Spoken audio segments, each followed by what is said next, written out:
So this week we're going to be working with speaking and writing. So we're going to start off by some literature that has already been very well developed. There are new elements that have come out, new literature has been discussed, but they're all based on these first researchers, Dunkel, Richards, and Ur. They started off because when it comes to teaching speaking, many changes were developed after the 80s. Until the 1980s, the production was very, low because everyone was so focused on a specific teaching method. That was the audiolingual method. But after that, teaching started to be questioned, and how to teach speaking in particular started to be questioned as the world became more connected. After 2000, as of 2001, the applied linguistics also started to be more recognized as a science, and then the production really is more noticeable. So Dunkel and Richards and Erd, they came up with 8 characteristics of spoken language. And these are, until today, we use these. So for example, when we're talking about clustering, we're always teaching our students redundancy, reduced forms, performance variables, colloquial language, rate of delivery, that's the speed, stress, rhythm, and intonation, and interaction. So they may have a new name due to the development of research, but they all stem from these 8 characteristics. So a consonant cluster is 2, 3, or 4 consonant sounds in a row. So examples of consonant clusters would be 2 consonant sounds like black. So that's a consonant cluster. And we use this a lot when we're teaching tongue twisters, because some sounds are exclusive to English speakers, and other languages, they don't have the same clusters. That's why we teach tongue twisters and we use clusters. We may not even use the word clusters, but if you take, for example, English books like Interchange, New Directions, they all have that activity. American File, they have speaking activities and in particular pronunciation activities. And they're all based either on vowel, long and short vowels, or clusters. They don't use the expression clusters, but it's there, teaching students how to pronounce clusters. So access to the road was blocked from traffic yesterday because of the accident. How many consonant clusters can you find in the sentence above? Yes, Olga? 7. Did you raise your hand? Yeah. 7. 7. 7. You find 7. Okay. Anybody else? Is 7 okay, or can you see something different? Okay, let's see. So what are the consonant clusters that we find? So some of them are obvious: blocked, from, traffic, yesterday, accident. Now, some of them are less obvious, like access. So even though you don't see the K, pronunciation is access. So it's a consonant cluster. Blocked and accident. So consonant clusters, they're not only what you see, but it's what you hear as well. So these are the consonant clusters in this sentence. Reduced forms are words that are not written in English, but are frequently used by native speakers in particular. Contractions, even sometimes wrong English, like when we say ain't, no, I ain't. That's a reduced form, but it's a wrong form. If I say I'm not, then the I'm, that's a reduced form that is appropriate language. So it's very common. Gonna, gotta, wanna, oughta. So in the sense of going to. So when I say gonna and gotta, wanna for want to, these are all reduced forms. Cause for because I'm tired. we don't see this in writing. It's exclusively oral language. So this is a part when we're teaching, speaking, it's hard in particular because it's associated also to listening. And there's a part here that we're going to discuss the relationship between listening and speaking. Colloquial language, it's used in our family, informal conversation. So for example, when we say, how can you identify colloquial language? Well, they are slangs, abbreviations, contractions, other informal words like lately I saw hangry. Oh, I'm so hangry. It's the combination of being hungry and as you are hungry, you become angry, and that comes out to hangry. So these are words that have come up from usage, colloquial usage. It's not in a dictionary, but it's being used. هست که داره And then you منو have اد میکنه. hello, Ali. It's good to have you here. Hello, how are you? Do you hear me? Yes, I can hear you. Can you hear us? Yes, thank you very Lovely much. then. Okay. And sometimes, for example, specific professions or groups of workers, they also have their own vocabulary that is used. And basically only members of that group will understand the meaning and how to use those words. Law is a very clear example of what happens. In the force also, in the Marines, they also have language that only Marines can understand. They belong to a specific group. So if you take, for example, wicked, in the northeast of US, it's very or really, it's an intensifier. This soup is wicked good. When in other places, wicked can be the meaning of being evil. So it's not used as an intensifier as it is used in the northeast of the US. Contraction, ain't, gun, and you all also. Profanity is that's specific to a country or region. So for example, bloody. So in some places, bloody is not a word that should be used. However, in UK, oh, this is bloody good, and they'll use it. So that's colloquial words also are according to region. Hard to swallow, kick the bucket. So all of these are known as colloquial phrases or idioms. Rate of delivery. This is very interesting. And this is something that we should always use when we're teaching English, because many students believe that when they speak fast, they're fluent. And that's not true. It's not because you speak fast that you are fluent. In fact, when you speak fast, you may mesh words. And then it's difficult to understand what someone says. So there is an ideal rate. The ideal rate would be a slow speech is less than 110 words per minute. Normal conversational speech is between 120 and 160. Presentation speech, which is the speech that I'm doing right now, it should be 100 to 150. And then you have the radio podcast speech.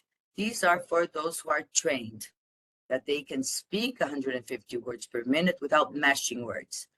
And then you have those, the sports narrators and soccer and football and so on, and they will speak 250 words per minute. So factors that affect oral communication skills. So the native language sound. Many times, depending the language, the mother tongue, it will affect the sounds produced in English.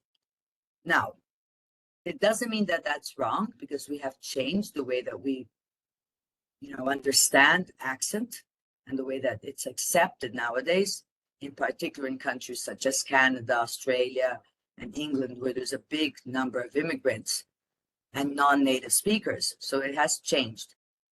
The only thing that we have to guarantee when we're teaching English is that regardless the mother tongue, sounds have to be produced as they are in English.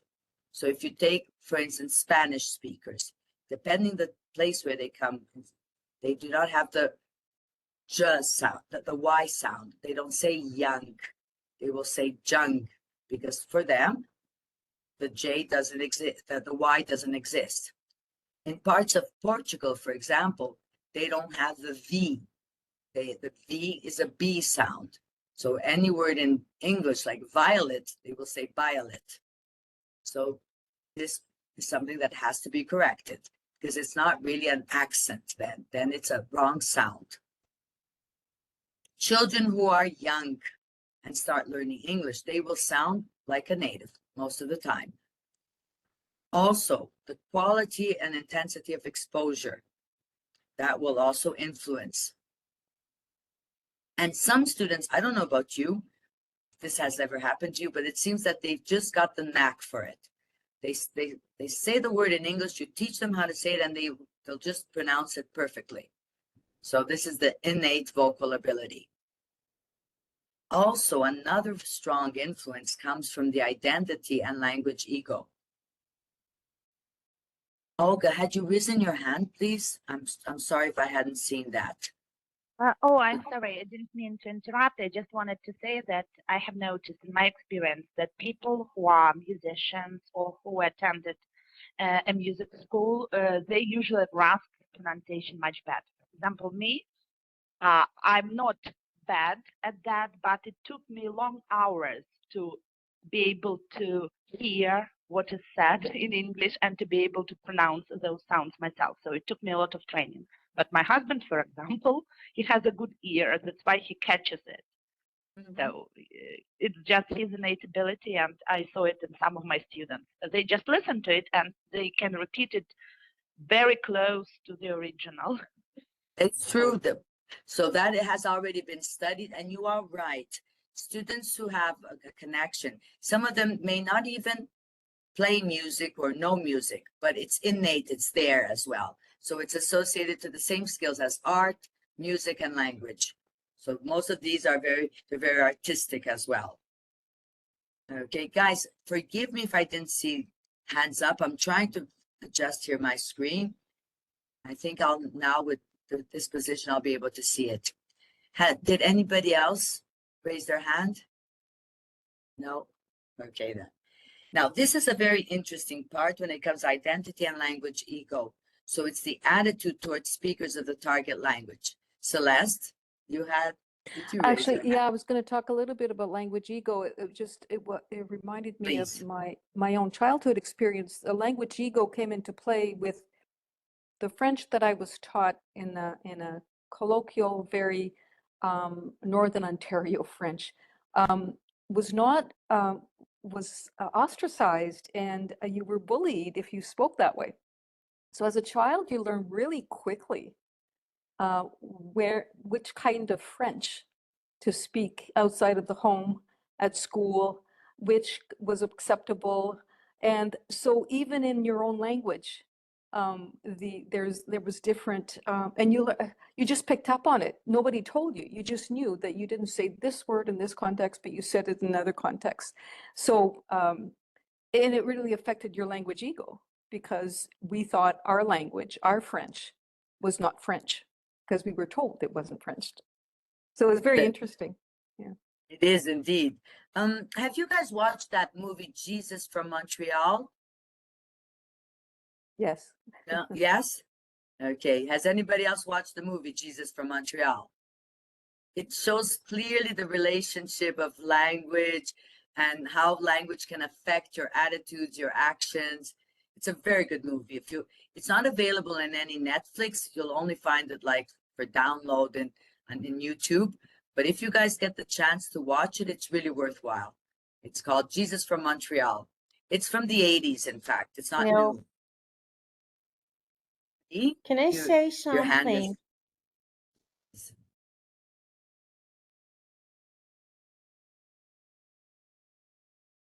Really? I think she had internet issues. Such a shame. Malene, hi.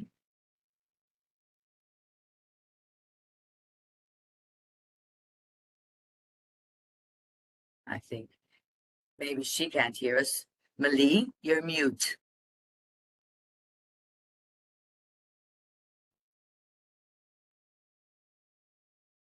Okay, we'll move on as soon as Malene can speak. She'll be back. So definitely, so language ego is really relevant, and it happens in all languages. Motivation and concern for proper pronunciation, that's another important element when it comes to learning, to the learner itself, him or herself, because they have a purpose. Kara, Oh, would you like to sorry. comment? I did earlier, but about language ego, but you're moving on, So so I don't know. please, come on in. Oh, okay. My husband's from northern China originally, and I was learning Mandarin to try and better speak with some of his relatives.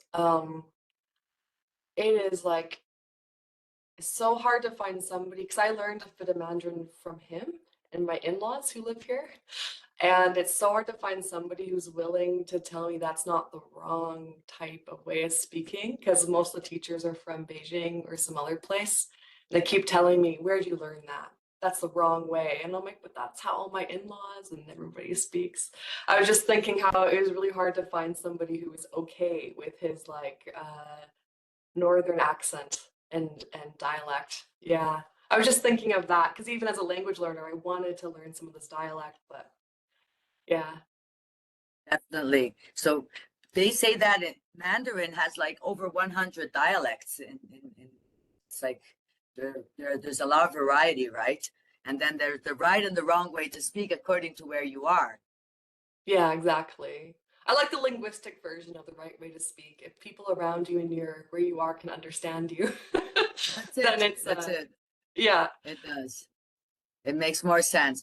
Well, with applied linguistics and sociolinguistics starting to gain a lot of territory, I think that this will slow changes, but changes will happen in terms of acceptance. The sociolinguistics is really, you know, developing interesting studies to show that it doesn't matter how you say it, but as long as you can communicate, right?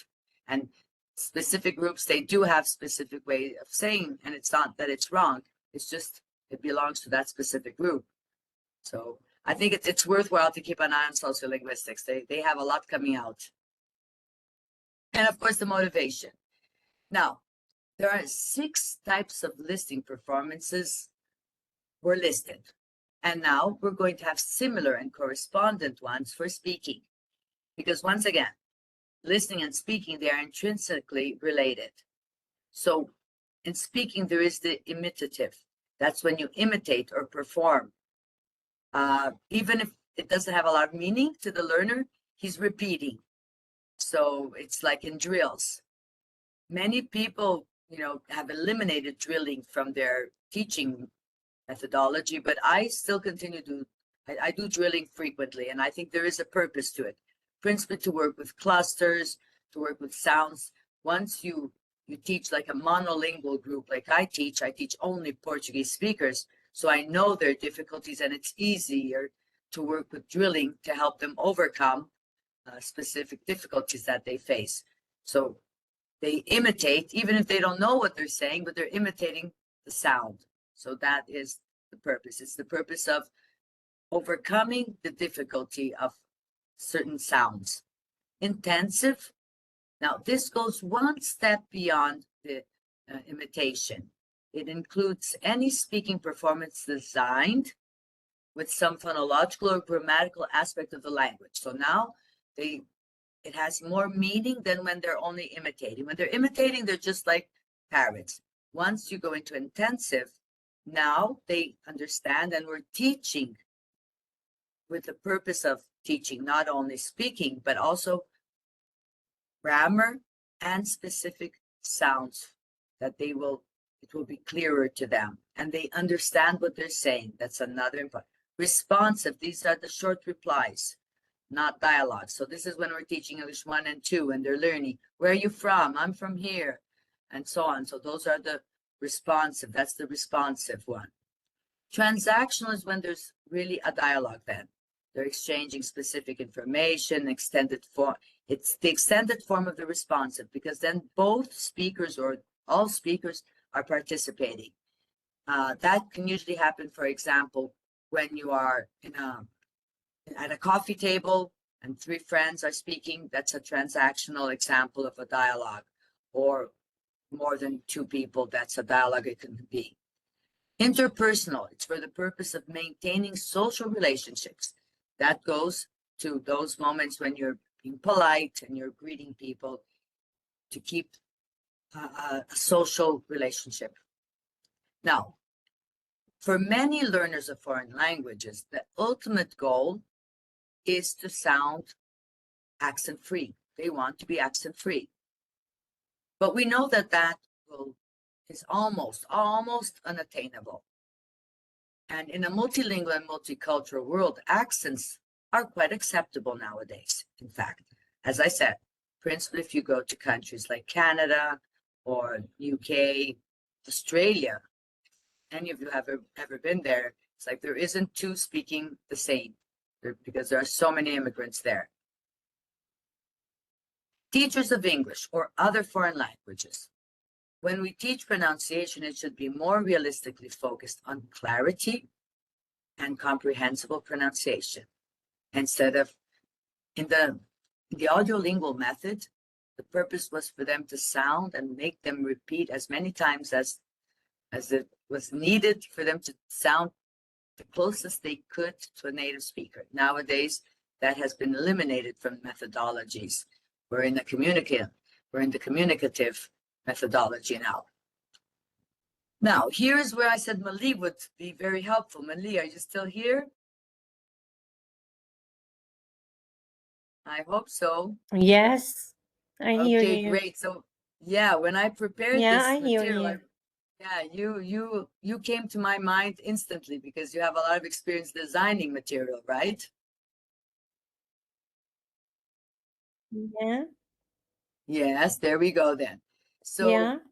At here, first, that we, as far as I see here, and I know when we actually want to do material development, we should take into account the need of the learners. Need of learner is important. Sometimes we should do need analysis, and we have some questionnaires already made questionnaires for actually doing need analysis. And after doing need analysis and understanding the need of our learner, for example, in Iran, some EFL learner, they need to read, some articles, understand those articles, and translate those articles for academic, and that the articles for that they are related to their own disciplines. Yeah. So when we want to design ESP book, we focus on, the, for example, if they are going to study medicine, we focus on some text related to biology. Yeah. And we take into account what they are going to study during the whole curriculum. It is important for us. And in this way, we do need analysis. And it is the first step of material development. true. So the learner's needs is in first place. When I did my PhD, you know that when you design a PhD and you write your PhD thesis, you have to present an authentic and original topic. At the time that I did it, online teaching was very new. And I wanted to do, in Brazil, law was not yet an international business, let's suppose. Law was very much because Brazilian law is Roman law. It's not based on the same law standards of England or the United States or even Canada. So I designed an online course for lawyers and professionals in law. But in order to do this, I had to go for a needs analysis. Now, needs analysis is something that takes a lot of time and it's not meant only for course design. It's also, you can use it, for example, for you to understand your learners and select material when you're going to select a song, when you're going to select any other complementary material. If you have done a learner's needs analysis, it will help you. There are different types of needs analysis. Mali? Hello? Would you like to different comment? types of need analysis. And I want to add something. Yeah. Sometimes we can have, if we don't have a large audience, we can have some kind of test like diagnostic test. In this, when we have diagnostic test, we can predict what our students need in order to achieve their goals. For example, are they weak uh, on simple present tense or simple progressive? Then when we understand this point, we design our curriculum in this way. For example, one session for simple present tense after running diagnostic tests. Yes, but what I meant is not about content only. Sometimes we want to get to know our learners better in terms of interests and what they enjoy. So you will design a questionnaire, a quiz for them to answer so that you can become familiar, not with their needs only, but with their interests. So it's a ramification of needs analysis. So needs analysis has been developing throughout these years, and it has now some ramifications. And one of them comes, the one that you just mentioned of the diagnostic test and the learner's needs. It's basically for content. And then there's the other type when you want to get to know your audience better. So it's a ramification. I find it very helpful to have a quiz or design a quiz when you're dealing, let's suppose, with teenagers, because it's a totally different reality from what we watch, whatever. They don't watch what we watch. They don't listen to what we listen. So it's important to get to know their particular interests. So that would be a ramification. The needs analysis is basically it relates to content. Okay, and the diagnosis test as well. That is a good option when you don't have a diagnosis test instead of a needs analysis. We should always try to include authentic language in material. So if we take any of these proficiency tests, TOEFL, IELTS, PTE, BCE, all of them, none of them will use material that has been produced for the test. All of the material, the reading material, the listening material, everything that is used in testing, it is authentic. So it shows that authentic language is what is also our goal. Unfortunately, many of the books, sometimes they use produced material in order to include the content that needs to be introduced. So they create a dialogue to teach simple present. They create a dialogue to teach modal verbs. But then when it comes to the reading section, you will see that they will present an authentic text. So most books have been designed with this format. When they introduce the content, the material has been produced for the purpose. When it's time to expand the content, they will go with authentic language. Feedback, definitely. Feedback must be included in any speaking activity that you have, proposed or that you have developed. And when I mentioned, remember that I said that I would like that you participate in this, in my students in the university oral presentation.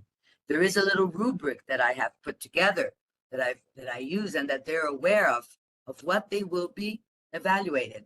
So they also know what they will be evaluated. And then it's easier to give them feedback because they know what is, being evaluated. So if it's the presentation, Kara? Oh, just when I'm teaching in Alberta here in Canada, I keep hearing a lot about portfolio-based assessments and how that's what most teachers should be kind of striving for and doing and including a lot. But I'm kind of newer to understanding that, and I keep getting vague answers from other teachers. I'm just wondering what your view of that is and what it means and how would you use that? Portfolio. What is exactly portfolio?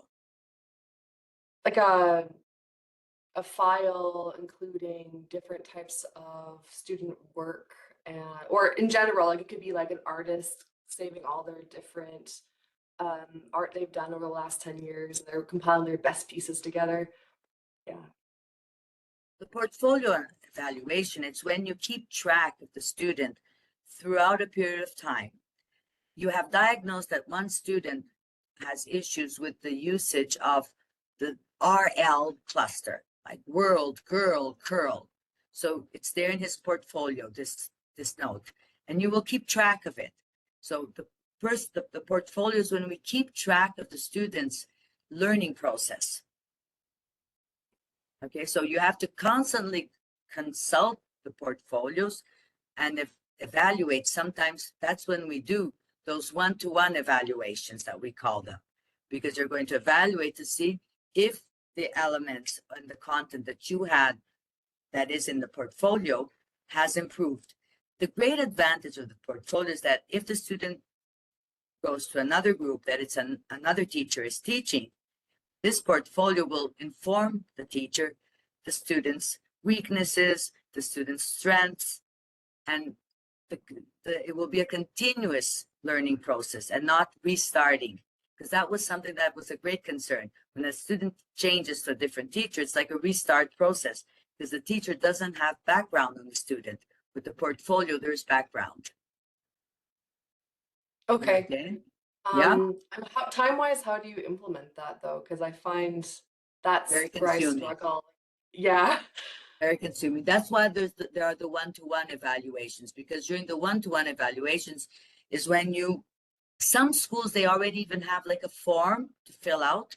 So strengths, and then they have a list there, fluency, interaction, so on and so on. And then weaknesses, this, and you give it a score. So instead of having to make notes, you give it a score and you only make notes of specific details like cluster problems or intonation problems. So aside from that, you just give it a score. So if his fluency is average, you're going to give him the 5 or the 6. And it will have, it's much better than 0. Okay. Okay. Thanks for your Much help. better than 0. Yeah. Yeah. But so some schools, they already have like a printed form for the teachers basically to fill out. And there's a space there for observation only. Okay. And Okay. it's very useful in parent meeting as well. These Yeah, I tend to portfolios. print off for the students. Like I teach a lot of teenagers, so print off and try to compile it all together. And yeah. Thank you, Kara.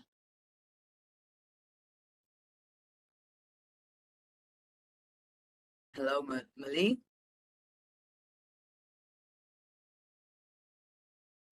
Yes, I want to add something. If you are interested in need analysis, we can do a research about online student teachers. And that we as teachers, future teachers, that we study online, yeah, we can do need analysis That about would be the nice need of indeed.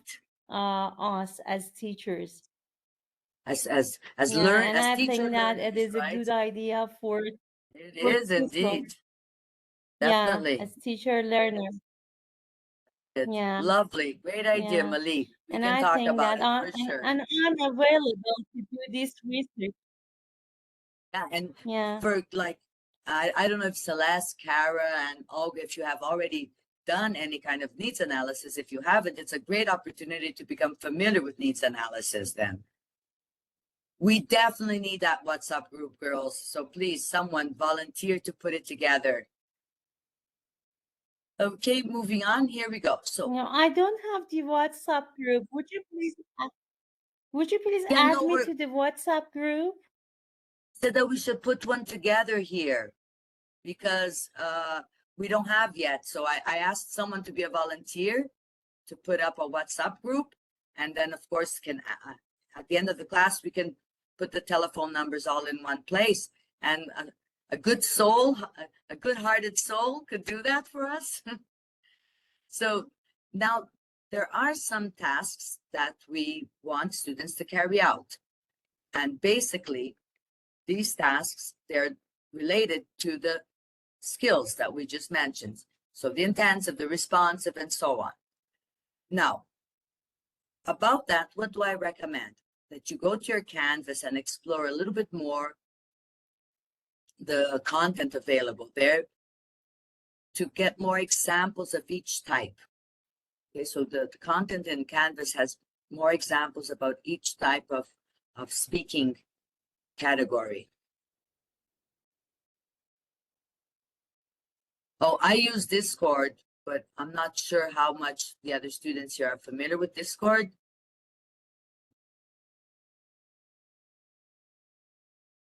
Yes, of course. Lovely. Olga, you are great. So, Kara, would you like to speak? Oh yeah, I was just gonna say I have created Discord groups before because then you don't have to share your phone number with others if you want it more private. Yeah. Ah, okay, okay. I don't I mind can just send a sharing. link, but you have to download the app for Discord. Yeah. Thing about Discord is that if you're not familiar with it, you may feel it's a little bit at first. Now I'm okay with it because I teach at technology. I teach in a technology university, so I had to learn my way through it. But it's not as dynamic as WhatsApp, I would say. Yeah, Okay, it's not. Telegram would be closer to WhatsApp, but Telegram would be closer. Now, I really don't mind sharing my number, but at the end of the class, when we stop the recording, then we can share the number so that would be only those who prefer. Okay, let's go into writing now. So writing is a skill that we really want our students to develop, but it takes time. That's the first thing that we have to understand. And we can't expect them to write right away on their own. There are steps to be taken. Guided writing, feedback. The guided writing is one of the best, I would say, phases. The best, no, but the most important phase for the student to go through before being able to write on his own. There are different types of writing, academic, and then there is like text structure, writing assessments, authentic material. So there's a lot to work on. Whenever possible, go for authentic material. And what do I recommend?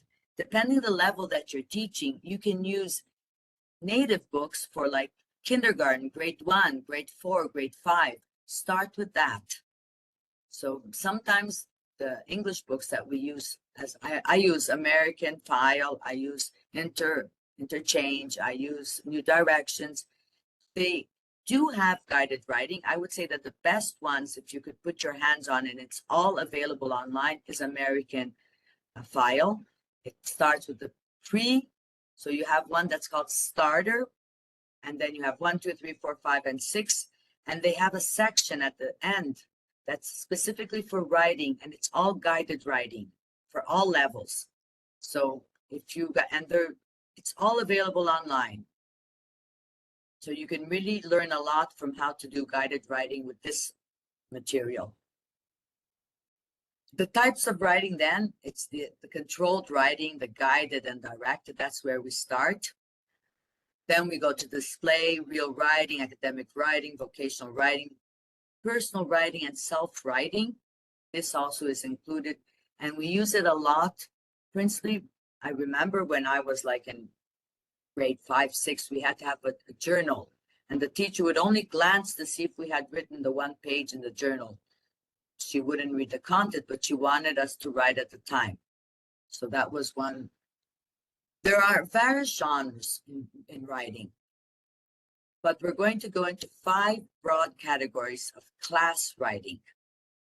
So the first one is the guided writing that I just said.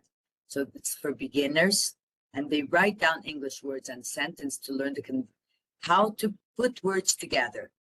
So that's why the guided writing. Dictation is very helpful at this level. Dictation, in fact, is helpful at all levels, I would say, because depending the level that they're at, they're learning. Mali, sorry, I didn't see. Would you like to comment?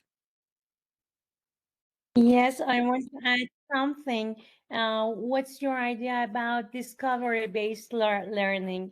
I think, for example, at IELTS level, when students read different examples, analyze the text, and discover the text, and write after analyzing the text, they can write the better one. What is your idea about it?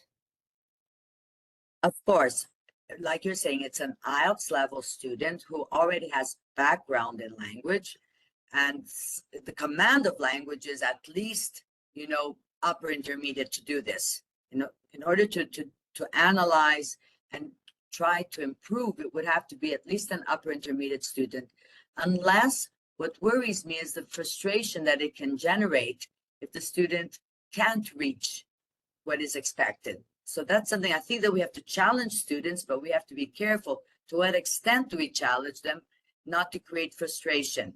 Because if the task is beyond, like really beyond their skills, it can create frustration.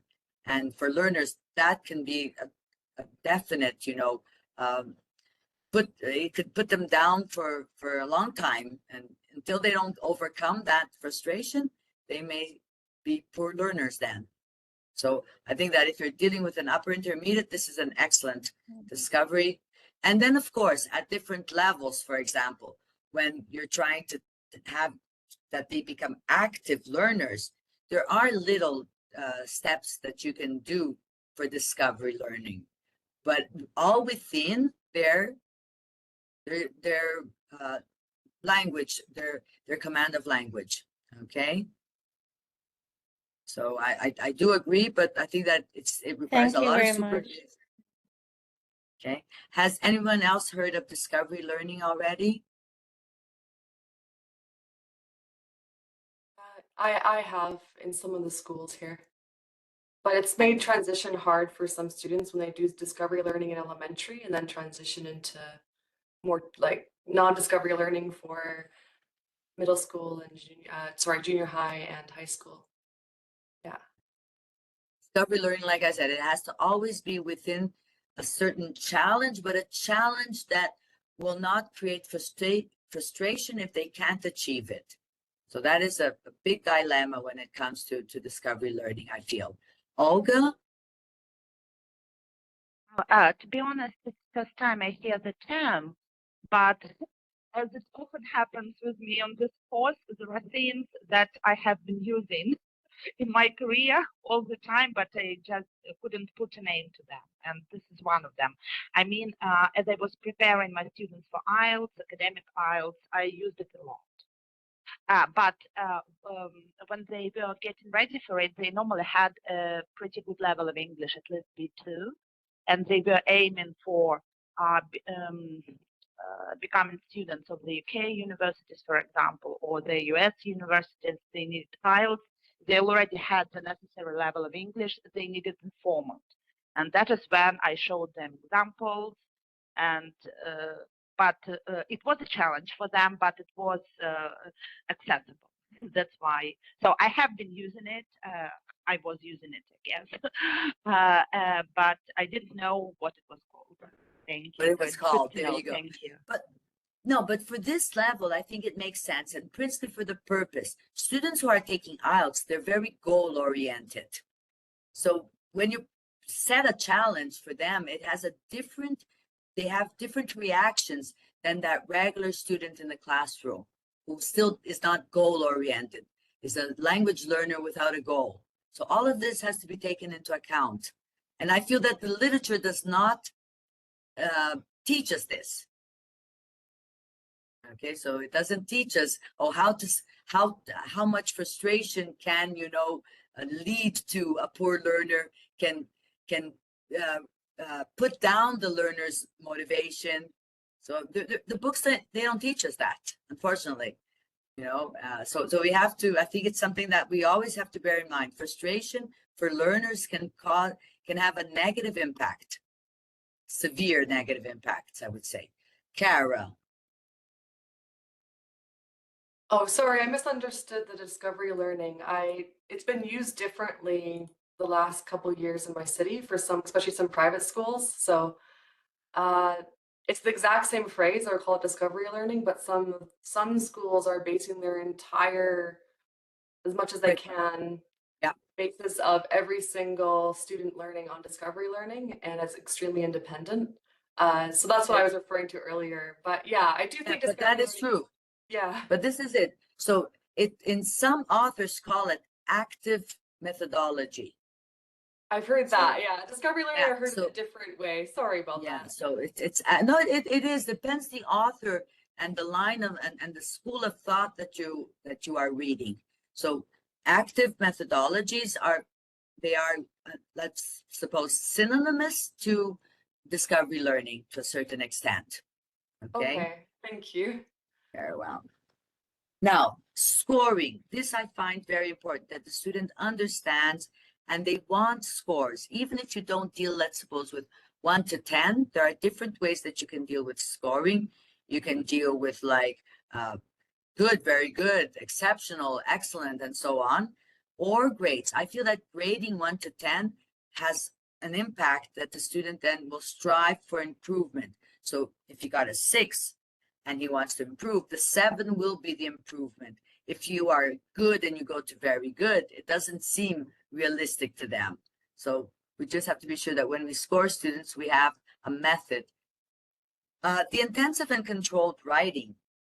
This is where creativity, it doesn't allow much, okay, creativity.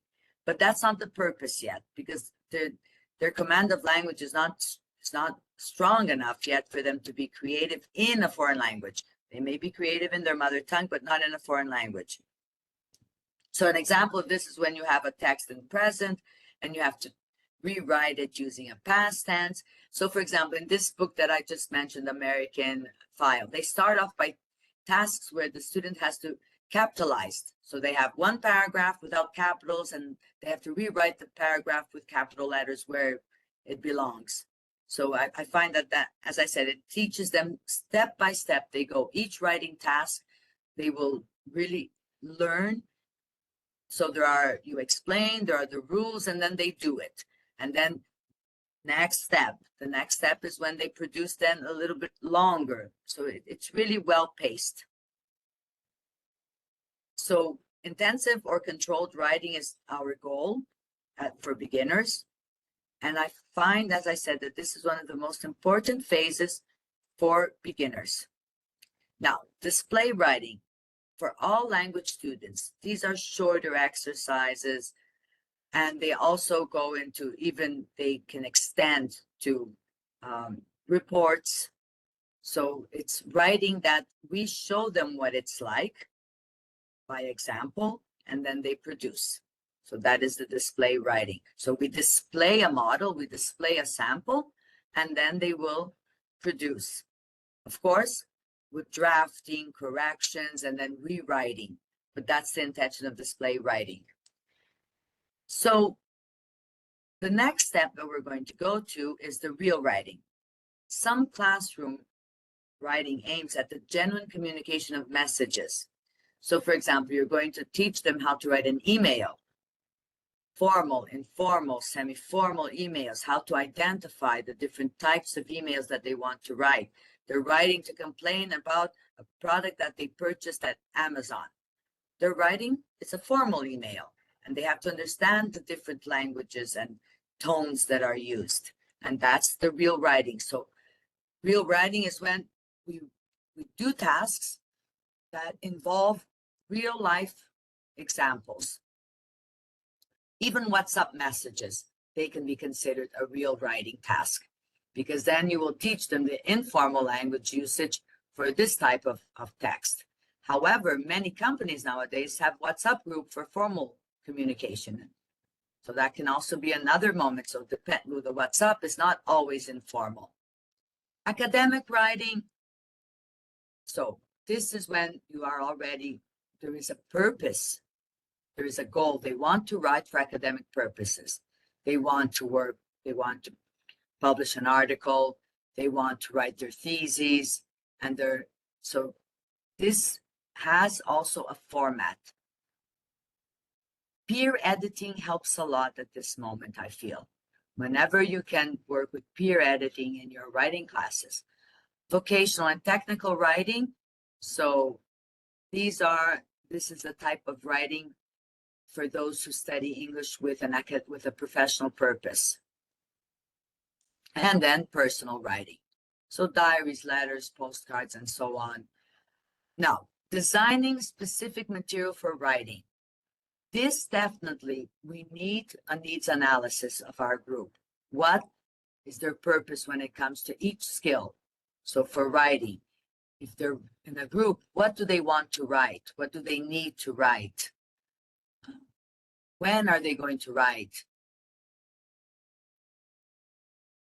And pre-writing, drafting, and revising stages. So some tasks, you need to have these stages in order for them to develop. So you need to have the pre-writing. In display, for example, if you want them to write a report, they have to understand the purpose of a report. They have to understand who is the audience of the report. So that's the pre-writing activity. Then they draft. And then there is the revising stages that we can do peer-to-peer.